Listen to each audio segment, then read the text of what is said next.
Jeff Parness is founder and chairman of the New York Says Thank You Foundation, and Mia Toski is co-director of the 9/12 Generation Project. I want to thank you both for joining us. Jeff, what were we just looking at right now? That was the trailer to a film called New York Says Thank You, which followed our foundation around the country every year on the 9/11 anniversary for about 6 years, showing how we were taking all these survivors of 9/11 here in New York and helping to rebuild other communities around the United States hit by disaster as our way to pay it forward. And that film was also turned into an educational version of the film through the Lori Tisch Foundation, which is now the heart and soul of the 9/12 Generation Project to teach kids the positive lessons of citizenship of 9/12. This is the DVD. Log on to the website you're going to see on the air. This is how you can get information so you can get the DVD. And there's going to be two websites, your respective websites. Help us on this. How are your organizations connected? Sure. Well, 9/12 Generation Project is actually the service learning division of New York Says Thank You Foundation. New York Says Thank You was started by a suggestion from my 5-year-old son back in 2003. He wanted to help kids in the California wildfires. And we drove a truck from New York to San Diego filled with relief supplies with a big sign that said New York Says Thank You, as our way to acknowledge all the help that people from around the country and around the world gave to New York after 9/11. A few months later, my son Evan was 5. He was watching the Weather Channel. He asked me, when I grow up, can I drive the truck if there's a tornado in Iowa? So New York Says Thank You grew out of that suggestion. It's become the country's largest volunteer service organization on the 9/11 anniversary, where we take volunteers from New York and disaster survivors from around the country, and we send them to different parts of the country where they had disaster to help folks rebuild. Out of New York Says Thank You, we've started a couple of other divisions, and for the next 10 years, we're really going to be focused on teaching kids the positive lessons of citizenship that emerged from 9/12, because if you just teach them about the tragedy of 9/11, you're not teaching them about the compassion and the humanity and the kindness, which is really actionable in any environment.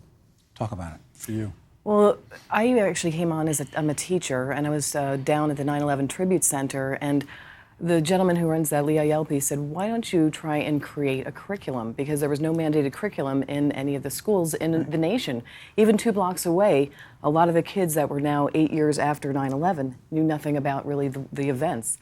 So somehow we hooked up, and I was able to, I was graciously asked to come on by Jeff, and it's such a great program because it not only teaches kids about 9/11 through the kind acts of 9/12, but as Jeff said, it also teaches compassion. It also teaches resilience. And teachers right now, they have something called character education, and it's such a huge thing for teachers. And this is such a great service learning project that they can do to incorporate into their character education. You got me thinking a lot about this on a lot of levels.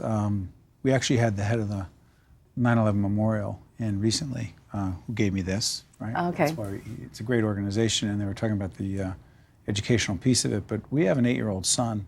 We had a conversation with him recently about 9/11, and I began to realize that his understanding of it was not an understanding that was acceptable.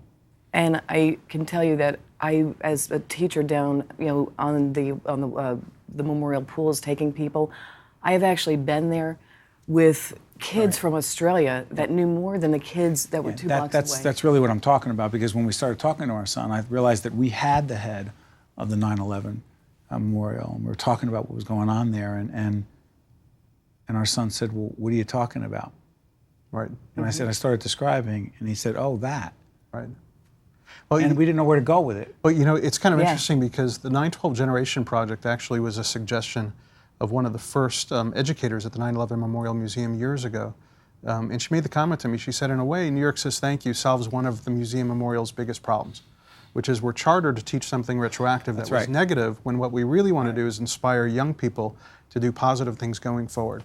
We have a project in New York Says Thank You, which is also tied into 9/12 Generation Project, called Stars of Hope. What's Stars of Hope? It's the simplest thing log on the website so you can get more information about it is by far the simplest project we've ever come up with, in a way the most powerful. 1-foot wooden stars, where children in communities hit by disaster, or children in families other places, could paint inspirational messages on these wooden stars. Is that what we're looking at right there? That's right. Which then get planted in communities hit by disaster all around the United States and around the world. We actually had our first Stars of Hope in Kesenu, Japan last year for the tsunami. And it goes back to the fundamental ethic about what New York Says Thank You is about, which is how do you transform tragedy into something hopeful, and how do you empower children to be part of that. We did a Stars of Hope project recently in Breezy Point with all the children and the families who were displaced by Hurricane Sandy. They did the Stars of Hope, which were then shipped up to Newtown, Connecticut. So it's a way to empower these Given kids. the tragedy of the shooting there. That's right. And here are these families who've lost everything. Right. But it's how could you do these little service projects where you could connect them to kids, where they could feel empowered to help somebody in a geographic location that they might never be accessible to. So, Mia, what's interesting is I'm listening to Jeff here. For parents who say, well, I can't talk to my kid. I can't, because our son, neither of our young sons were born. Right.